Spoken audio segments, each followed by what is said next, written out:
Hello, everyone. Everybody hear me okay?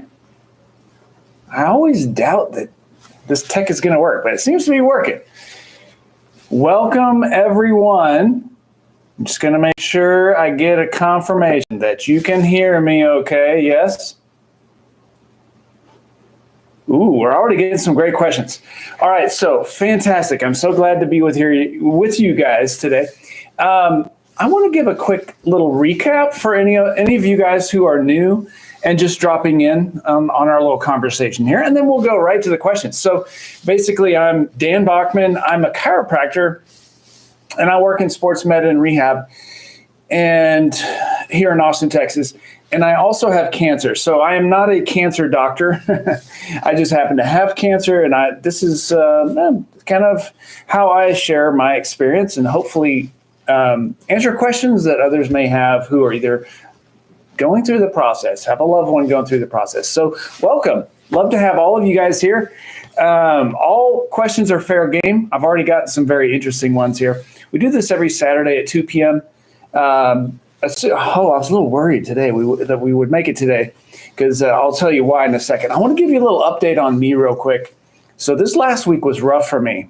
So I've been in bed most of the week, stomach issues, bloating, distension, pain, low energy. I mean, just kind of stuff. I've had this over the years since I've been diagnosed with this. But it took me down, and I only worked one morning this week. But I have not eaten any food for the last 4 days. So when we're done with this, I'm going to try eating a little applesauce or something. But I've just let everything kind of move on through, which it has been. But I'm probably a little thinner in the face and everywhere else, a little slow. I apologize if my brain's a little slow today because I can tell I'm not as sharp because my blood sugar's low for not eating for 4 days. But let's see. No new updates other than that. This is a thing that has happened off and on. I can't tell you what triggers it. I've been eating wonderfully. No processed food and smaller meals and spending a ton of time in bed. My sleep is poor quality. But so I'm not sure what triggered this stuff. It just basically what happens is if I get backed up, then what then happens is I can no longer eat or drink really because it just inflates me because there's nowhere for anything to go. And if I do continue to eat or drink, then I throw up and then I get electrolyte depleted. Then I'm in the ER, which has happened to me 3 times, I think, so far in past years. Like the last year or so. So, and as to why it's happening, I'm not sure. It could be surgical scarring because I had 6 surgeries or something like that down there. Scarring could make some strictures on my intestines so that they don't stretch as much as they're used to stretching, so they don't allow food to flow through as easily as it should, perhaps. That's one possible reason. Or all the chemo kind of messes with stuff. Maybe there's some scarring inflammation from that has closed down the opening of the tubes there. Or radiation. I had 30 rounds of interventional radiation on my lower belly, which could be a contributor. Who knows? Radiation damages things. And or could be the chemo I'm on now, which is known to cause constipation. So, or could it be a combination, right? So basically, I just try to deal with these things as they come, prevent them if possible, find ways around them. And so far, oh my goodness, there's so many of you guys.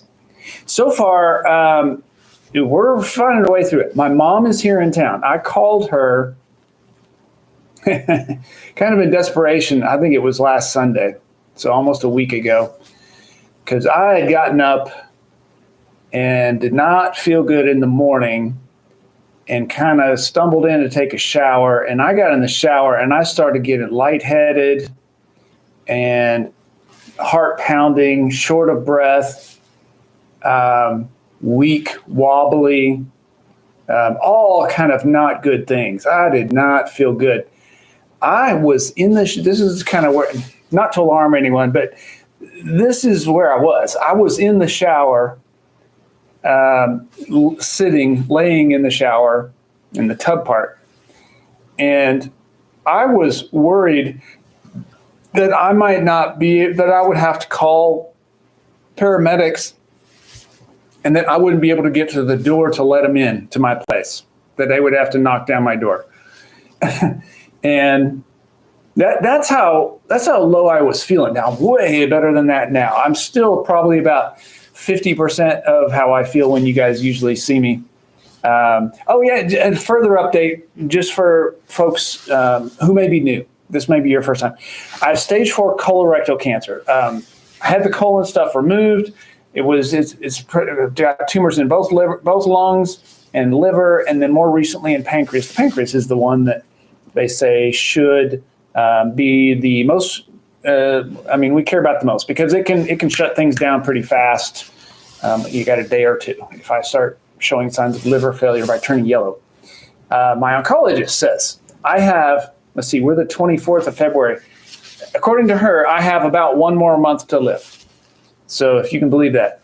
I'll tell you what, a couple days ago, it felt like, it feels about right.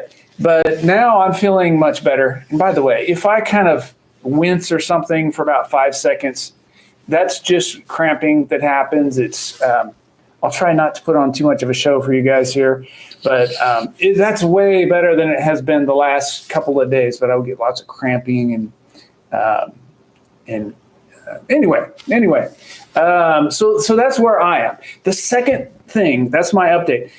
For those, I'll remind those of you who are new, and if you were here last time and didn't hear this, my self-treatment course for low back pain. It's called the Fixable Back Course. And you'll see information below in the description of this video, and I'll pin a comment once we're done here talking today, so you can get access to it for free. So it is my complete home course that I give my patients right here in my office, that we release them after 2 visits on average for all kinds of not all kinds, but 80 to 90% of the things that cause back pain. This is the course I give those folks, unless you have trauma or significant structural damage. There's a short list of other things that definitely require intervention from another doctor first. But if we've ruled out big scary stuff, common low back pain, I have a course designed to help you self-treat and keep the pain from coming back. That I'm making free for the rest of this month, which I was told last week is an extra day. We have 29 days. I've heard this is leap year. I didn't check that. So we have an extra day. So you'll see access to that. It's fixable.me is the course. And if you use the code PANDA in checkout, it will make it free for you. Do not pay for this. Do not pay for this. This is my gift for you, hopefully to help you if you have back pain or if you have a loved one or someone at the office who does. Take advantage, just share it with them. I would love to hear your feedback. The only thing I'm asking in return is that you can fill out a little pre and post survey.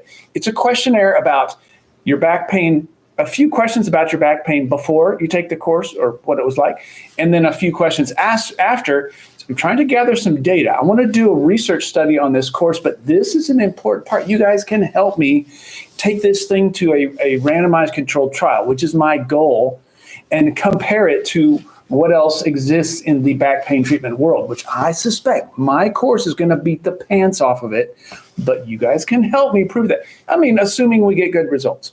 But regardless, I want honest data from you guys. If you're willing to fill out that little survey, once you get in the course, expect an email from me somewhere around the beginning of when you sign up, and then somewhere about maybe a month later, just to compare how you're doing. And anyway, I won't talk more about that, but you'll see information linked below. Now, let's see here. Let me get my glasses out so I can see who all is here. My goodness, we have so many of you guys. Woo, all over the world. So, also, if you have questions, and I see you, Ivy Clara, we're going to ask you, we're going to hit you first. Does your back pain course work for SI joint pain? Yes, it does. Or that's the same thing I prescribed for it. Yes. But if you leave a question, or if you have a specific question for me, either about cancer or about rehabbing an injury or recovering from shoulder, neck, knee, hip, back injuries, whatever, if I can put it in all caps in the chat stream so I can find it easier. And I try to go and read all of you guys' comments on here later. All right, so Miss Ivy Clara asks, does your back pain course work for SI joint pain? Yes, I prescribe, this is the same approach that I use for all back pain that we have ruled out trauma as a cause, or infection, or serious disease, getting hit by a car, fall down the stairs. If you didn't have a trauma and you just had, I've had a bad back for years and it flares up on me occasionally, or maybe it's put me down on the floor and I've done a few rounds of physical therapy and it helped for a bit and then came back. I've been at the chiro, PT, all these things. That's what this course is designed for. So SI, sacroiliac joint, is what that stands for.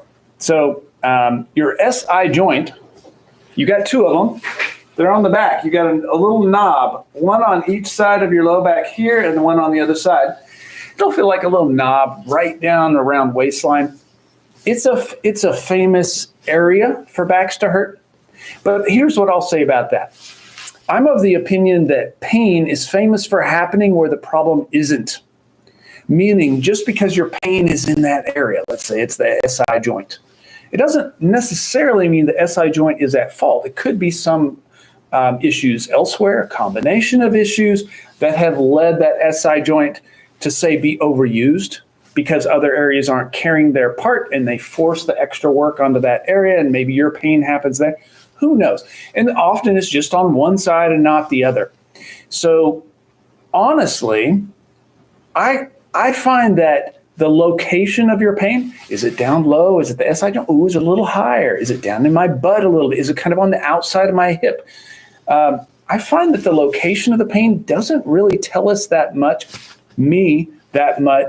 clinically speaking, about, then this is the cause. It doesn't give us a whole lot of information. In fact, pain can move around. So you may go, well, yesterday it was on the right and now it's on the left. It used to be sharp. Now it's dull or burning or achy. What does that mean? This is all just the way injuries often act, low back pain included. They can change character from one day to the next or during a day. So the location doesn't matter a ton. I don't do anything special for SI joints. I just take them through this approach, which is a step-by-step approach that helps find your issues, meaning what deficits do you have? Oh, I should be able to bend this far, but I can only bend this far. Or this thing is a lot tighter than it should be. Or this thing is really tender to poke on. Those are the main things that you have to look for in this course. And then it tells you the tools. I walk you through little video micro lessons, how to address and fix those deficits. And then if your pain goes away as you address those deficits, hey, perhaps it suggests that was the reason you hurt in the first place. Then once you get rid of your pain, it's just a matter of touching those things up occasionally for most of our patients. And that's very minimal work. I mean, maybe 10 minutes a week of checking in on my stretches, make sure I've still got my flexibility. So, Ivy Claire, I hope that answers your question. Oh my goodness, we have Matt D. Oh, Matt D, you're going to embarrass me, man. You're going to make me blush here. Matt D says, can you fill us in on your lady killer days? Wow. So... and thank you for the generous gift, my friend. Man, I don't know if you heard something or not, but I mean, I've been young and rambunctious for sure. I will say, oh no. Okay, good. Everyone's still here. Just had something pop up on my screen. I will say I have definitely had my days. Man, I don't know in a family-friendly environment how much I could share. I've dated for sure and enjoy spending time and being in serious relationships as well. I've had my share. I've been married for 5 or 6 years and we broke up a long time ago, but we're actually really close friends now, my ex-wife and I. And in fact, my most recent ex-girlfriend and I are besties now. Not currently seeing anyone right now, but I mean, it's a lot for me to take care of me, not let alone to take care of someone else the way I would want to. Having said that, I have no shortage of fantastic friends, and male and female, and just people I care about and loved ones. So I don't feel like I'm missing out. I'll tell you what, that is on my, I mean, being able to get back into a relationship, finding someone, that is definitely on my list of things that I would like to get back into once I get past all this business, which we're gonna assume is a foregone conclusion. So sorry, Matt, it probably wasn't a very satisfying answer for you there, buddy, but I don't want to, I guess we're kind of a family environment here. I don't know how much I should tell there, but yeah, I've had my time. Okay, so let's see here. Peanut Gallery, Maria Parker, Tasha B, happy to see your face too. Linda Gray, Angela Wasik from New Braunfels, you're right down the road. Kim Collins, and Gino Shiaka, I believe I'm saying that your name correctly. Gino, yeah, sports medicine is fun. I don't know if what I do is considered sports. I don't know if there's an actual there probably is. So I work with athletes and I do physical medicine rehabilitation. So whatever that is, but it is absolutely fun. I get to work on some really cool people. Man, I've had a chance to work on some really interesting people over the years. Athletes and normal people. I mean, I was just talking with my mom last night. Oh, I see you, Gino. I was talking with my mom last night. I just remembered. So there's a famous singer. So famous, I'm forgetting his name. Oh, I brought up a bag. See, this is my brain not working so great. I have trouble finding words sometimes. Let's see. He sings a song called Hallelujah, and he's a crooner, older guy. He passed away within the last couple of years. Leonard Cohen. So yeah, just as an example, not an athlete, but I didn't see Leonard Cohen, but I saw his tour manager came in as a patient.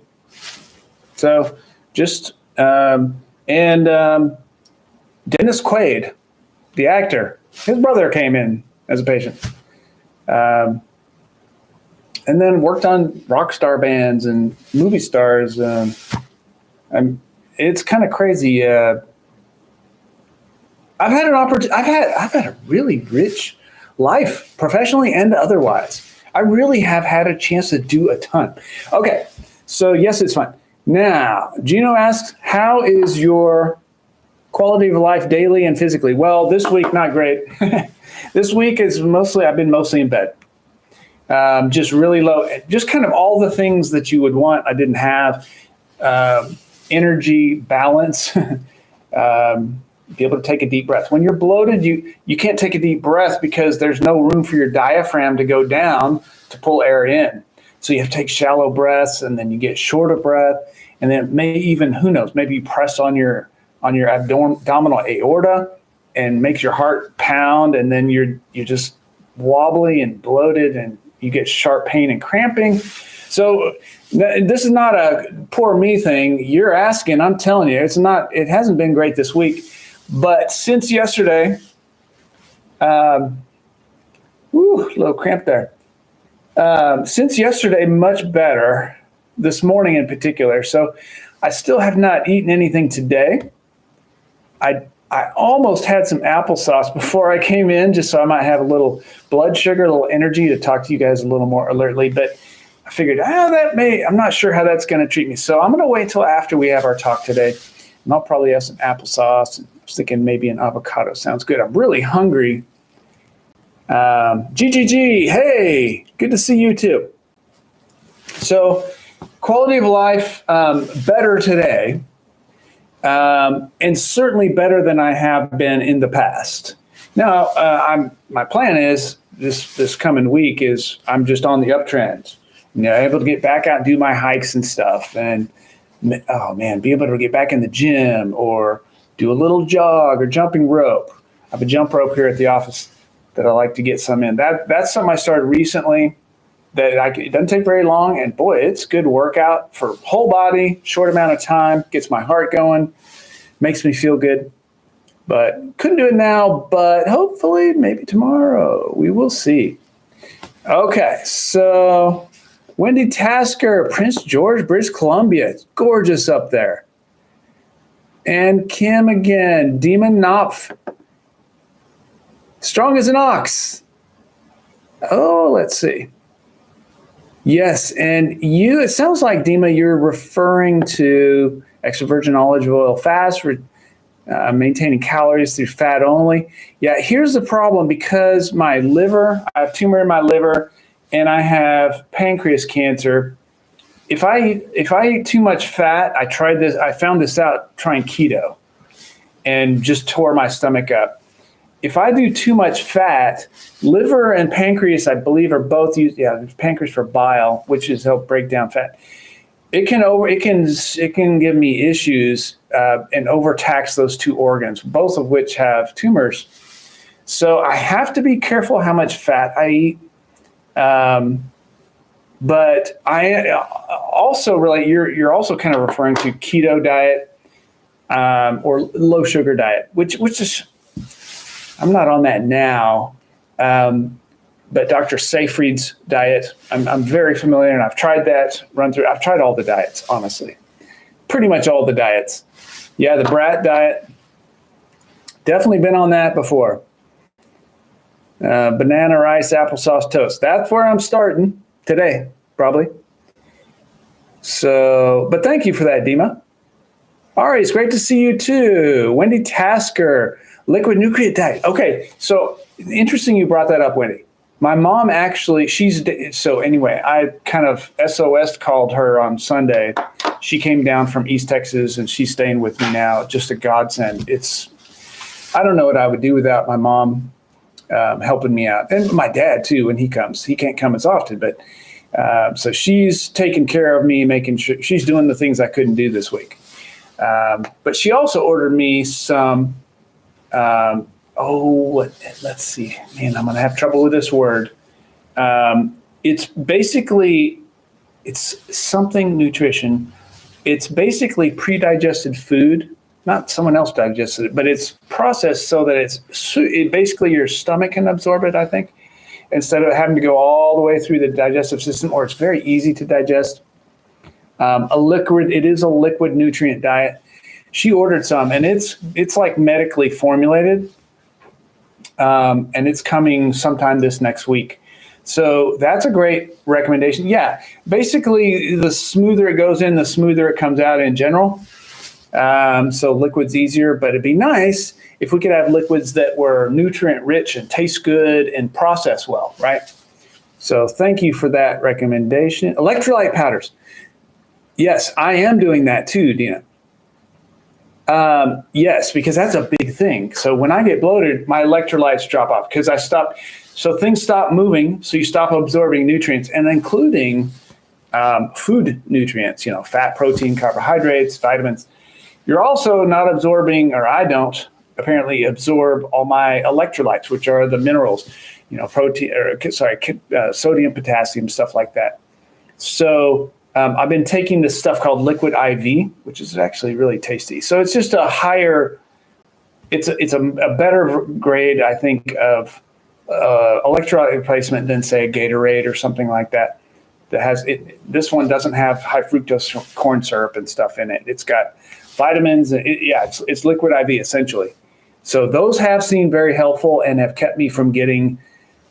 Yeah, so I can tell you when my electrolytes get low, here's how I can tell, because this has happened multiple times. That's what sent me back readmitted to the ER after previous surgeries. I get home, still can't process stuff, and then I get really sleepy. I just feel like I want to curl up on the floor and just sleep forever.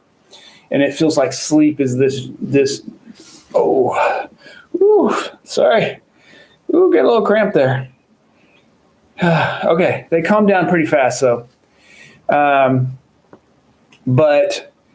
then the problem is, if you get electrolyte depleted, it's pretty hard to replenish those if you're still plugged up, right? So what I did is I just stopped eating. I want to stop packing stuff in there if it's not moving, and just let hopefully things move through, and then follow it with this Liquid IV, which has seemed very helpful. So Liquid IV is the brand, but they have several. There's a lot of versions of it. Okay. Lubaina Puri. Hi there. Susan Joyner. Great to see you too. And thank you. Tori says radiation does crazy stuff to the body. Yeah, it's insane. You know, when we're in school, we're trained in X-ray technology and take X-rays and stuff. And in fact, I was an X-ray tech for a while. They say we wear a badge to calculate our lifetime or our dose of radiation we get from X-raying other people. There's a lifetime dose. I'm sure I'm way, way, way past that, because I've had, just from CT scans, which are X-ray video, essentially. Well, not that they're not X-ray. There's 3D X-rays. But CT scans, I get 3 at a time: chest, abdomen, pelvis. So they're very high dose each one. I've had 45 or 50 of those, 45 or 50. And I don't know what that calculates to at the lifetime dose. Yeah, but it's got to be up there. I'm going for the record. Oh, Janet Myers asks, I'm here, Dan. Anyway, more discussion about pancreatic surgery? Not yet. I opted out of that. That's a great question. And the surgeries she's talking about, I think, well, there's a Whipple procedure. I don't know if that's different from a stent. Yeah, I think it is. But I opted out several, like late last year. Here's the idea. So if you got a pancreas, my pancreas has a tumor in the head of it. And that area has a little tube that goes off to the liver, apparently. And if the tumor grows, it can pinch that tube and keep things from going between them and the liver and cause your liver to shut down. So that's when you die pretty quick, according to my oncologist. She said if you turn yellow, your skin, your eyes, that's a sign that you've got about a day or two left to live, she said. So that got my attention. So the idea with the pancreas surgery is either to remove that tumor, I think that's the Whipple procedure is called, or there's also an option to put a stent in that tube. So the biliary tube, I believe it is, you take a little piece of plastic and slide it in there, and that props the tube up if it's being smushed by the tumor. So it keeps it open so things can run through there. And I talked to my onco about that. She said that's always something we could do last minute if it does look like this, if you do start getting signs of liver distress. And plus my liver enzymes have been pretty good. They've been stable. So there's no urgency here. So I decided, and going through another surgery, abdominal surgeries are just rough, man. They take a lot out of you, and there's always risk involved with the surgery, and then there's a recovery afterwards. And I'm trying to work as much as I can. I'm only able to work mornings these days, the last couple of years. I'll say last year. I'm only able to work mornings instead of full day. So I'm already reduced schedule at work. And there's that plus recovery plus if we could do it last minute if we need to. So I just opted not to do that. And I can still change my mind. It's always still an option. But anyway, Janet, I hope that answers your question. Yes, still doing Common Girl. Yes, still doing immunotherapy. Indeed. Person from Sweden. Hi there. Great to see you too. Oh, Lubaina Puri, I'm so sorry you have breast cancer. I'm sending you all the best love and mojo and wishes ever. I hope you do really well. Oh my gosh, Julie, thank you, sweetie. You are wonderful. That's so generous of you. Thank you, Julie. And Marv, oh my gosh. Marv says, been following you since September, looking forward to doing so for a long time. Hang in there, buddy. Hey, thank you, Marv. I remember you. Yes, you're so generous. Thank you so much. And thank you. Yes, September. That was kind of that's when I got my deadline, I call it, right? You got a deadline, 2 to 6 months. Wow. Yeah, that was a little wake-up call. And I passed the 2 months I passed up, which would have been last November. And this March 27th, I think, would be the second deadline, technically, from the day she told me that. My oncologist told me that. So my goal is to, I'm supposed to die in a month. Here, hold my beer. Let's see about that. We'll see if that's going to happen or not. And of course, I don't know. And some of you have asked, hey, what makes you think you can get better? I don't know. I will say this. My answer to why are you confident? Why do you have any confidence when you've been told by medical specialists that, hey, you've got you're terminal, you got a limited time. Here's why. It's because doctors don't know. They're just guessing. They're making an educated guess. And that's what that's what we do when we any profession. And if we make a diagnosis, we're making an educated guess. And sometimes they're, more educated than others. But they just look at the numbers for someone who has the same diagnosis and, say, age and general health as me. They look at the big group of people who have had, who are in that situation and how long they lived. And then she just told me what that is. So that's pretty much how it works. And most of the time they're right, but not always. So lots of people recover from cancer inexplicably. No one knows why. Why can't I be one of those people? So if there's a chance, I'm going for it. I'm just going to do whatever I can and see if I can be one of those people. Paul from London. Thank you, sir. Oh, Bobo just joined from Vienna. Welcome. Good to see you. Rachel Piano Girl. Dr. Dan, my SI joint on the right has been popping out since my 20s, in my 60s now. Anything you can do for it without getting an adjustment all the time to put it back? Yes. Guess what? I'd never adjust SI joints. In fact, I hardly adjust or crack anything. Yes, it is a useful therapy tool, but it's just one tool in a big box of tools. And each tool in there does a different thing. And some tools do a better job at fixing certain things than others. Popping things can be a wonderful tool and certainly can help with pain relief. But as far as fixing things faster, picking the tools that get the job done faster and that you can do yourself, I find that almost always, it's going to be other things, stretching, massage, lifestyle changes, exercise, as opposed to the spinal manipulation, the cracking of things. So yes, in answer to your question, Rachel, there is something you can do other than cracking it. I would say try my course. It's free. I'm making it free for all of you guys through the end of this month, February. Oh, you can see my rash from the immunotherapy if I get up close. Yeah, that's what the rash looks like. So here's how to do that, Rachel. Look in the description of this video and you'll see a link to the Fixable back course. And it's a website called fixable.me, M-E.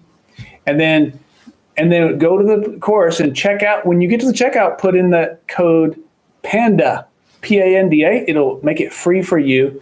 Everything in it is downloadable. You can own it for life.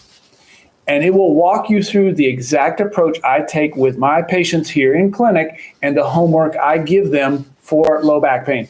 Low back pain, whether it be butt pain or glute pain or low back or mid back or SI joint or side of the hip, anything in the low back area, this is what I would give you. It's free for you to try. And if it's going to work for you, you'll notice a difference in 1 week of applying these things. 1 week of applying these things. In meaning, you'll see significant improvement in 1 week of applying these stretch. What you'll see, it'll tell you which stretches and exercises you need. You try a few of them. Ooh, these are easy, but these are tough. So these are the ones I need. Do them on schedule for 1 week. And if you see, oh, I'm hurting less and moving better over 1 week, it suggests that this is gonna, at least it means it's worth continuing to see how much improvements you can get. So that would be my advice for you, Rachel. Let me know how it goes. And there are different versions. I have easier and harder versions. If some of them are too tough, I have some easier versions. If it's tough getting up and down off the floor, for example, there are other versions. Gigi, I love you too.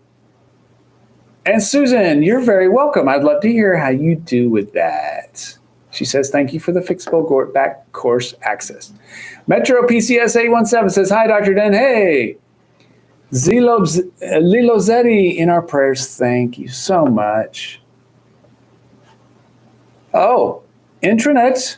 Oops, I lost you there, intranet. Let's see. Or perhaps it's intranet. Intranet.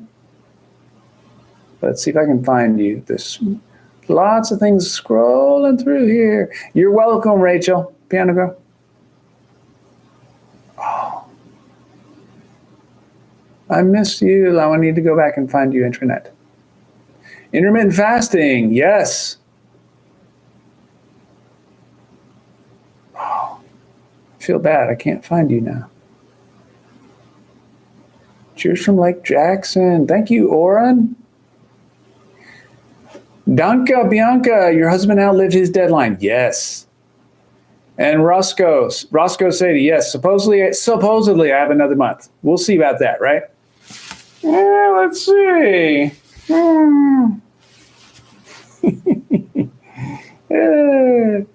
Yes, I'm trying to be one of those people, Susan. Intermittent fasting. Yes. So basically that's what I do now, Rachel. I have a window that I eat. I go about 12 hours without eating typically. Well, in the last case, I've done 4 days. Today, I'm on my 4th day of no food. So that's some serious fasting. And a little weak and wobbly, but belly's feeling better. So, intranet, I can't find you here. I'm going to try to find this again. Okay, so let's take another. Oh, my goodness. So, Kathy N., thank you. Thank you. You're so generous. Thank you so much. And welcome. She said, thanks for being you. Thank you for being you, Kathy. And thank you for being here. And you're from over the water because you're sending those in pounds.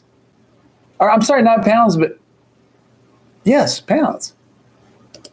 I need to get used to my currencies.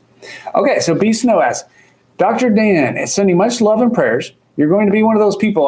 I'm CLL leukemia myself, but I'm going to be one of those people too. Yes. I was told CLL is one of the better cancers. Hey, well, if you have to get one, you might as well get the good one, right? I love it. You and me, B Snow, we're going to rock this.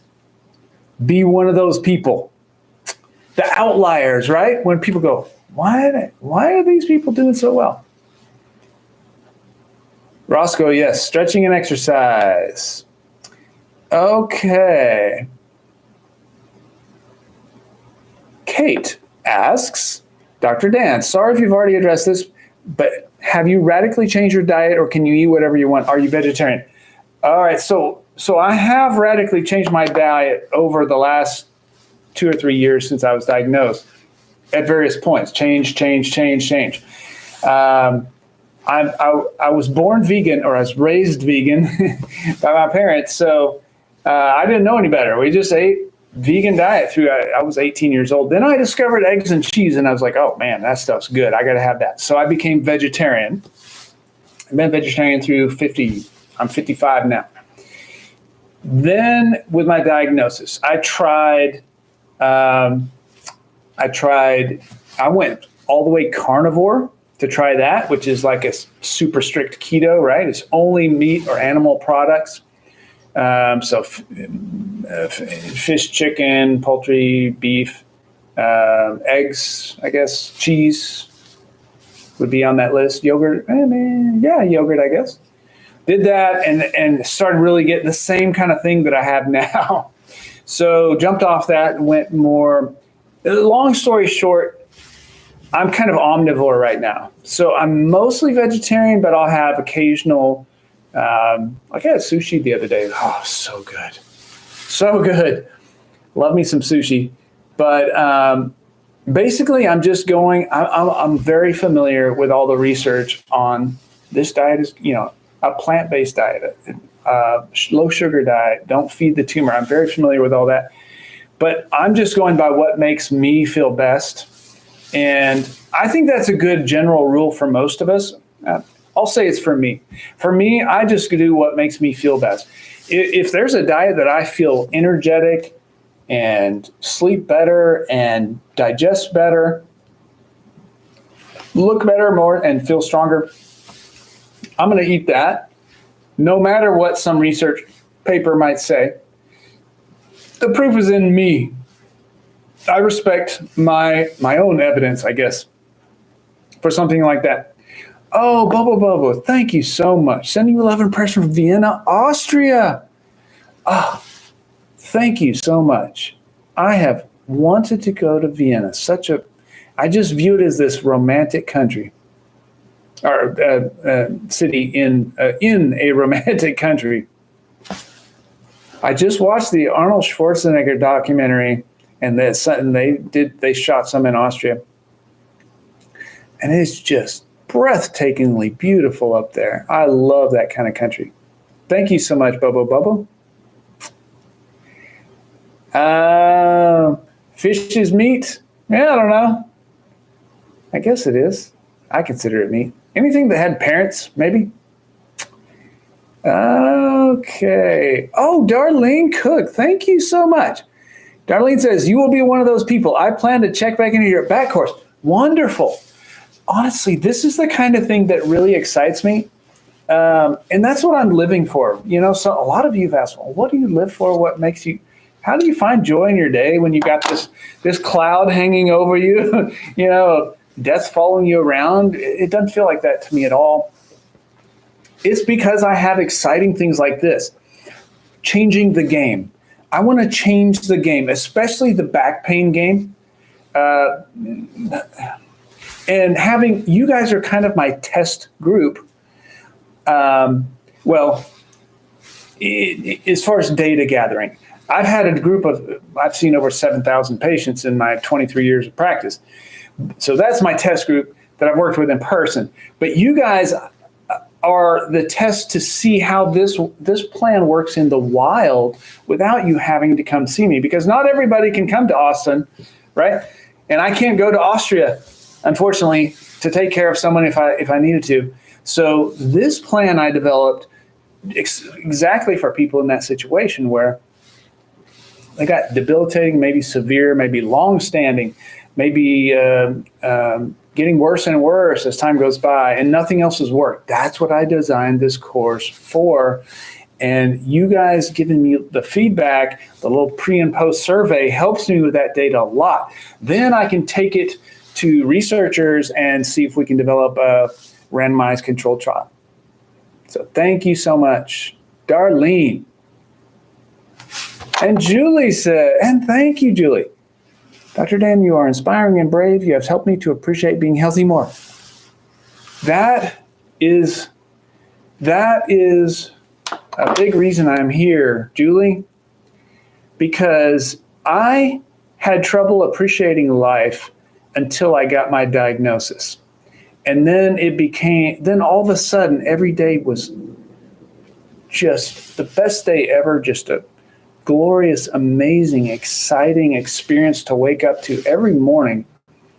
And I just felt like I've been missing out on this my whole life. Even though I had all these other, successes or happinesses that we all have, but I just felt like something was missing. And if that's what I wanted to impart, if at all possible, is it's hard to appreciate things that we just take for granted that are there all the time.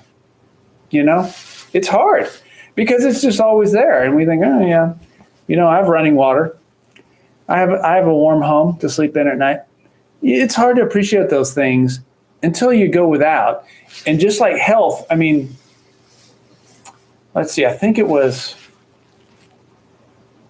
maybe Confucius that said, I'm gonna quote this wrong, but it says it's something like, the healthy man wishes for many things. The sick man, only one. Only one. And that's so true because, and we've all heard it before, right?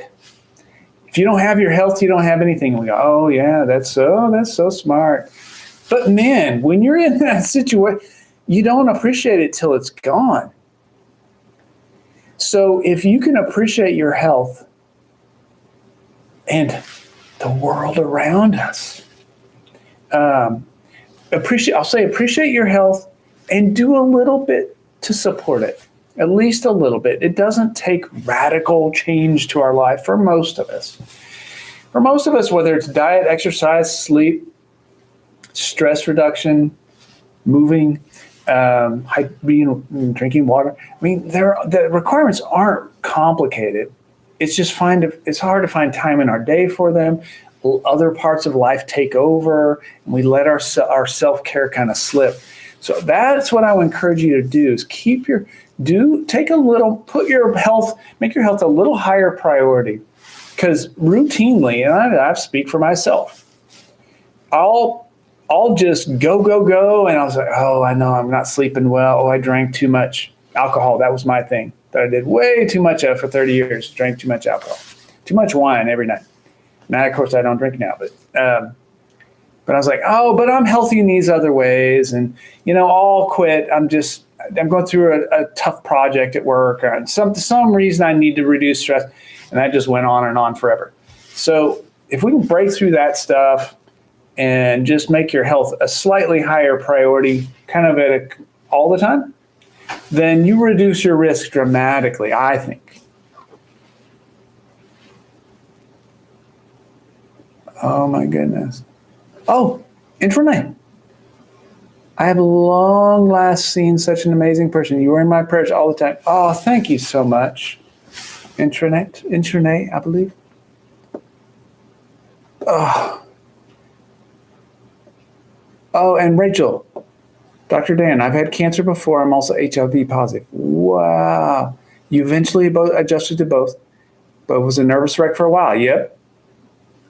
You are showing me that one doesn't need to fall apart facing it. Yes. Or I'm so sad to hear about your situation, Rachel. But that is, I think, once you realize that you can still have happiness and joy and excitement for living, even though you've got pain in your life, or discomfort, or an uncertain future, or if you lost a loved one. I mean, it's a lot of these things they just seem impossible to get over. But if you catch a glimpse of this, wait, that's what it can be like? If you see it's possible, then you can get there. And for me, it's been about cutting out all the extraneous BS, all the stuff that is not productive for me and my well-being and health, mental health even, as well. A lot of it's mental health. I don't watch the news anymore. I've been off the news for 2 years. Never missed it. I don't watch stressful movies or TV shows. I watch uplifting stuff. I listen to and read positive books and podcasts. And it's hard to find those things. I may have to leave you guys a list sometime of the stuff that I like. Music. Listen to positive, uplifting music. Music that pulls at me emotionally, that makes me If it makes you tear up, listen to that. Get in touch with your emotion. I'm telling you what to do. I'm saying, and this is what I did. I had to get in touch with my emotions, which I felt kind of walled off kind of most of my life. And letting myself laugh and cry, especially the crying part, opened up this well. It's like it took this shell off me, and I was able to feel things a lot more. And I feel like that's been a huge part of me finding happiness in the situation. The other thing is, you can get used to anything after a while. I mean, used to it is used to it. You know, you can get comfortable being uncomfortable. You know, a certain level of pain, if you just have it all the time, you can kind of adapt a little bit. Of course, it takes a toll on you long term, but more than just being okay, getting to where you're okay with it, you can actually find happiness. And maybe and to me, it just makes those little moments of comfort or joy, it makes them even richer, like they stand out more. So just the little things that I used to take for granted, I just get so much more pleasure out of. I mean, just laughing with my silly cat this morning. Oh, okay. Oh, ooh, I'm getting some cramps here. They just come, and then they go after about 5 or 10 seconds.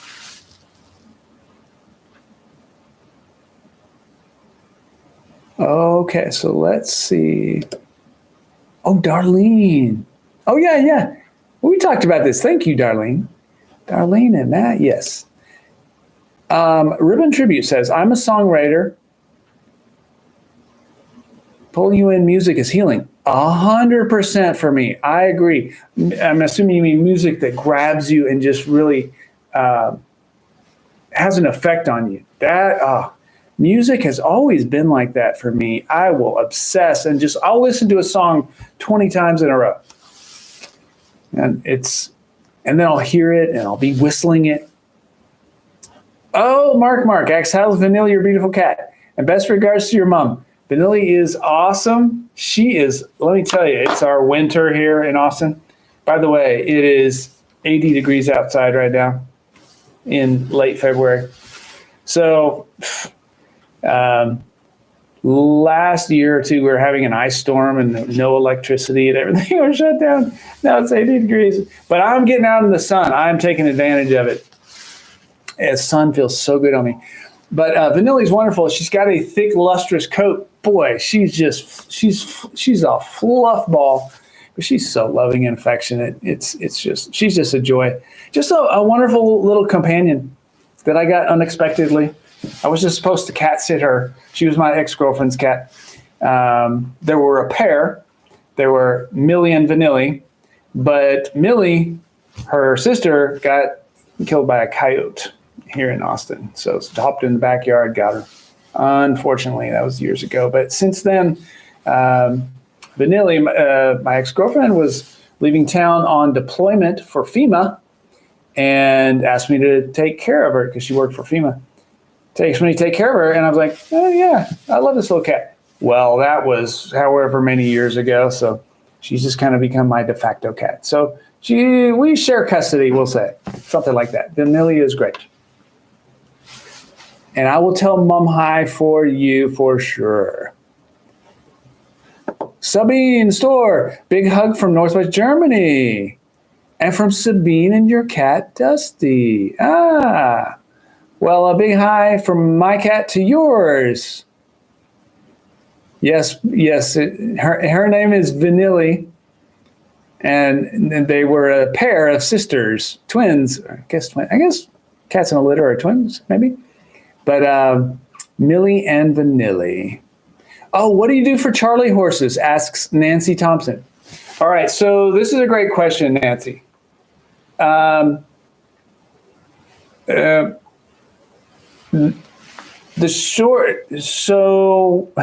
see if I can give you the best answer.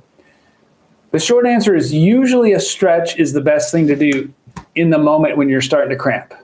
Meaning, if it's your calf, the back of your lower leg, which is a common place, prop your foot on something and stretch that calf back and hold it until the cramp diminishes. And you're in charge of how aggressively you hold it, but fighting with a stretch. If it's a calf stretch would be trying to point your toe. I don't know that that's where your cramp is. But generally, right in the moment, it's a stretch. That'll help give you some relief right away.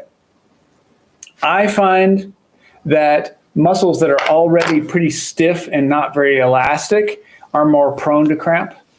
Often it'll happen, again, if it's lower legs, often be at nighttime when you get in bed and your calves cramp and then it wakes you up at night. But other areas can cramp too. Now, the other thing is cramps are not very well understood. Some known contributors to cramps are if you're dehydrated, meaning you're low on water, if you're low on electrolytes, like salt and potassium and minerals, if you're really hot, like sweating a lot, it can cause some cramping, which will lead to dehydration and the mineral loss, right? Or exertion, like pushing, like working really hard, doing something. Now, you may be all of those things at the same time. If you're outside working in the heat, playing, a softball tournament or something like that, you may have all those situations going on at the same time. So it makes sense to check in on all those things, especially the water and electrolytes and the stretching. Those are something you can do something about right away. Medication can make you more prone to cramping to certain meds. So I don't have toe cramps. Toe cramps caused by lack of magnesium. Yeah, see, that would be magnesium. Kathy Ann asks, are toe cramps caused by lack of magnesium? I'll say potentially. And I've seen something recently that said that a lot of us are low on magnesium. So it might be worth doing a magnesium supplement.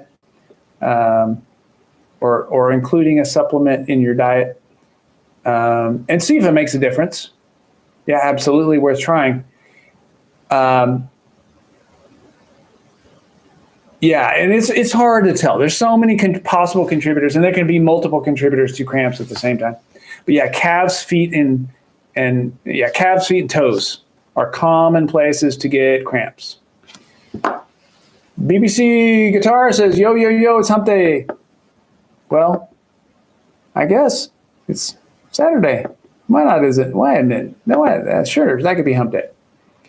Okay. Oh my gosh. April War. Hi, Dan. Been praying for a way to help you financially. Oh, April, you do not have to do that, sweetheart. So glad this venue is available. I wish it was private.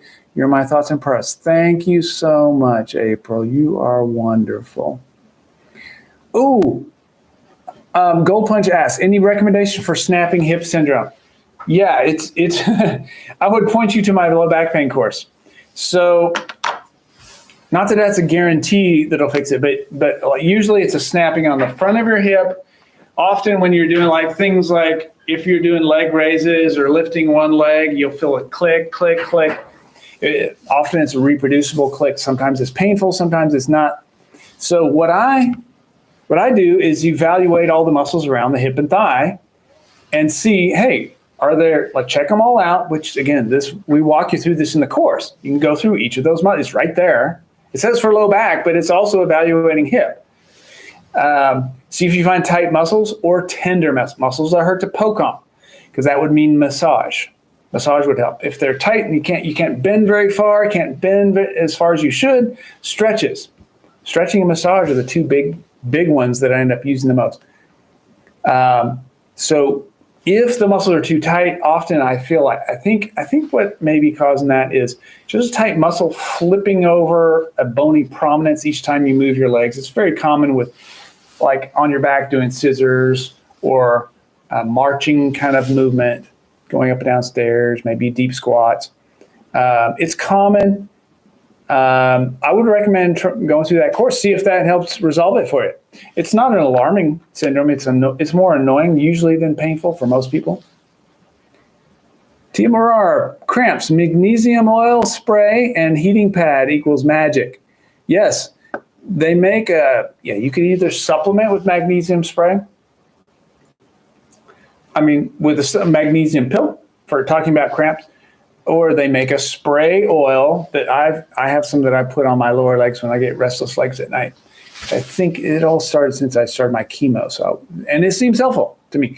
Heat helps as well because heat loosens tight things. That heat is a loosener of things. So that's great advice, Tiamara. Thank you. Rhonda H says, hugs from Oakland, California. Hey. Thank you, Rhonda. Oh, Gino asks, how old is your mom? I guess I can give that away. I think she is 76. 76. I don't want to make her older. 76 or 77. I think she may be 77 and dad is 86. And from Oakland, California, Rhonda, my mom and I just watched Moneyball. And we watched, of course, the story of the Oakland A's that was set in Oakland. So, man, what a great movie. Okay, so that's a recommendation I give all of you guys. The movie Moneyball with Brad Pitt. It's a baseball movie. Don't have to know anything about baseball or even like baseball to like this movie. It's a gorgeous, fantastic, true story. Amazing acting, uplifting, positive, and just riveting throughout the whole thing. I've seen it like 4 times. And that's a little connection to Miss Rhonda H., who's in Oakland, California. Okay. Can a fall start the snapping hip syndrome? Potentially, theoretically. If you're talking about the snapping hip, asks Vicky. Can a fall start the snapping hip syndrome? Yeah, who knows? Because, let's just make it, just spitball here. If you fell and landed hard and bruised yourself, well, your body heals that bruise, but it heals with scar tissue, which is a little stiffer than the tissue around it. So you have this little stiff section there. So maybe it doesn't glide as easily when you're moving your leg as it did before. So an easy way to tell, again, is just go through that course and they'll show you how to walk through each of the muscles around hip and thigh and lower leg and see if you find some that are extra tight. And as you loosen them, see if the snapping goes away. If it does, maybe that's what it was. Nancy Thompson says she loves the back pain course. Good. I'm so glad to hear this. You said perfect format for you. I love it. Taha Al-Takriti asks Dr. Dan, now that you're in the 2 to 6 months period, have you changed the way you approach life and stress? I don't think so. I'll say my thinking changed when I got that that projection when she told me 2 to 6 months. That was the biggest shock I may have had since I've been diagnosed. I wasn't even shocked to get the diagnosis that I had cancer because I had been so miserable for so long, and I was getting some blood down there, so I pretty much knew it was cancer. So when I woke up from the colonoscopy and she said you had cancer, I knew what it was. I read it on her face. But the 2 to 6 months, that was unexpected. And I'll say it just kind of hyper-focused me more on, wow, okay, so the end being sooner than I think thing is become a lot more real and maybe a lot nearer than I thought. It just felt like, and before I thought, they told me 3 to 5 year survival. I think 3-year was 30. When I first got diagnosed, they said your 3-year survival rate is 30% and your 5-year survival rate is 15%. So I was like, well, I can, 3 years, I can beat the 30%. So that was kind of thinking, well, it's been 3 years. It has been 3 years, right? Because I was diagnosed. I had it in 2020. So I'm already beaten that one. But yes, when I got the 2 to 6 months, it really just kind of sped up my introspection and myself, just my thinking. It clarified things even more. So yeah, I would say it does. B Snow says, thanks for all the recommendations. Moneyball is my movie for tonight. Yay! I'll keep you posted next Saturday on my review. Awesome. I'm so excited. If you have not seen it before, it's just got everything. It's got everything. I think, and it was nominated for several Academy Awards. It did not win one. I feel like it should have. And I looked that year to see who won, and I don't even remember. I didn't recognize the movies that won. So I think Moneyball. Moneyball's got my money. I'll tell you that. Okay. Let's see. Shirt mean. Oh, Rachel, Piano Girl. Does your shirt mean fight or the F word? Oh, I guess it could be anything. I think it means the F word. So there's an F, a C, and a K. And then you kind of fill in the blank right here, I guess. So it's a sort of nicer way to be rude to cancer. And these were sent to me by Alan Ferry, who runs the Race Cancer Foundation. Race Cancer Foundation. You can find all these shirts. They make some long sleeves, some hoodies. They make some great stuff, beanies, all kinds of stuff. You can find it at the Race Cancer Foundation. I think it's, sorry. Give me a second. That was interesting.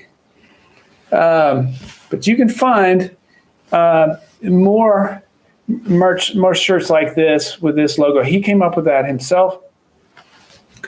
And it all, of course, goes to solving cancer. He donates all the proceeds from the Race Cancer Foundation, which they organize a lot of races like 5Ks and 10Ks and all that kind of stuff. So he is a wonderful guy, salt of the earth. And yes, it's the F word, but you can tell people it means fight. Yeah, either one works for you.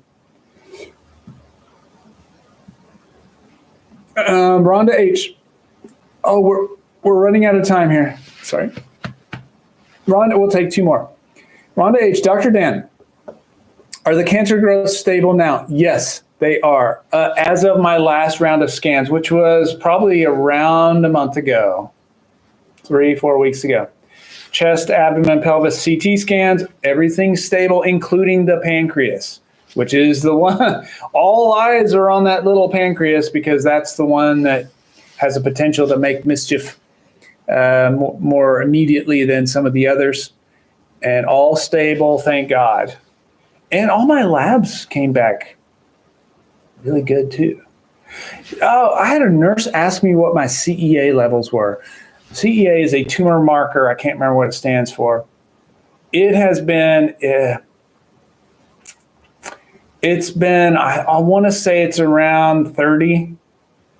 Now, when I was first diagnosed, it was 168. So if anyone's tracking this, CEA, I don't know. I'll have to look.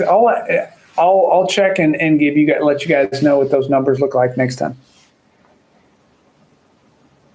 Okay. Let's see. Infirme Carlites. Don't think they should give patients a timeline. Yeah, that's a tough one, right?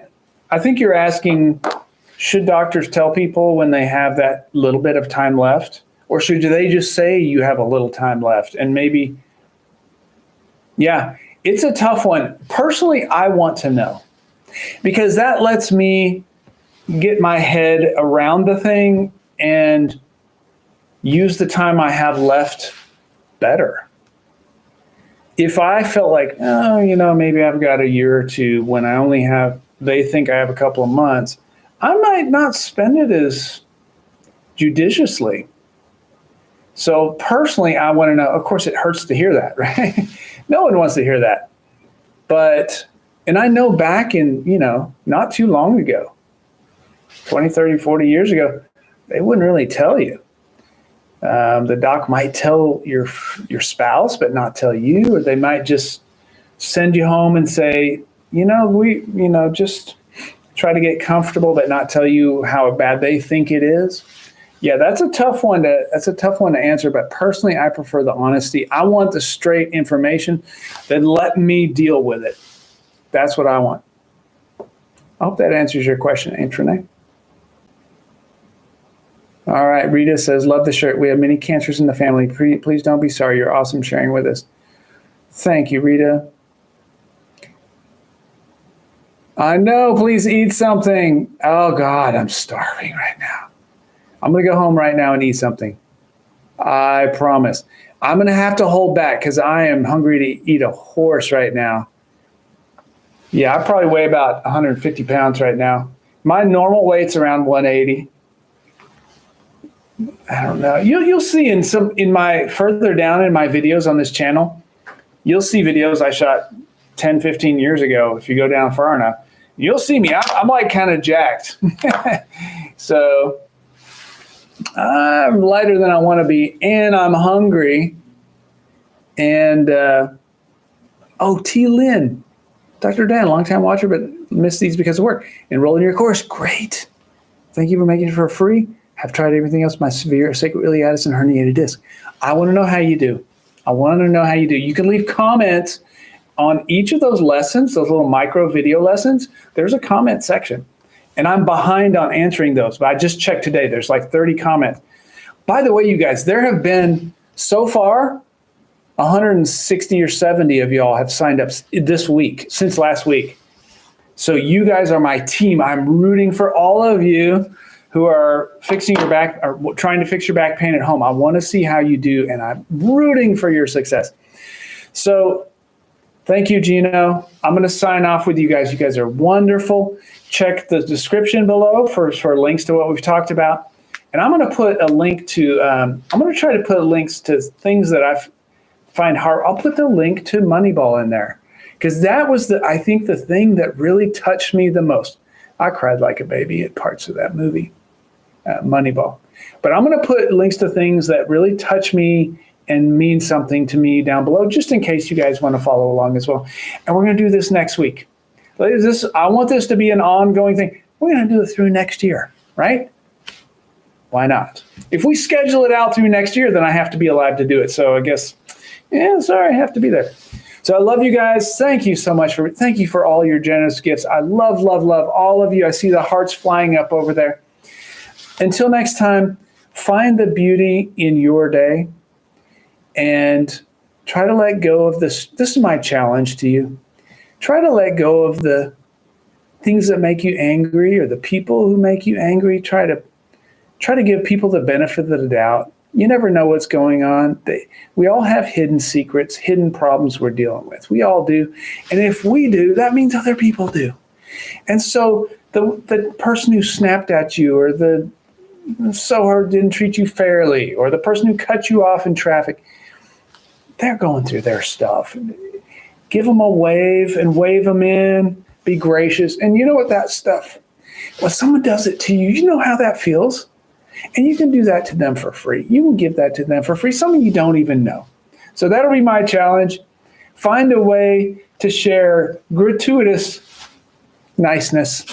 Just do an unnecessarily nice thing this week. See how it makes you feel. Not to mention how it's going to make them feel.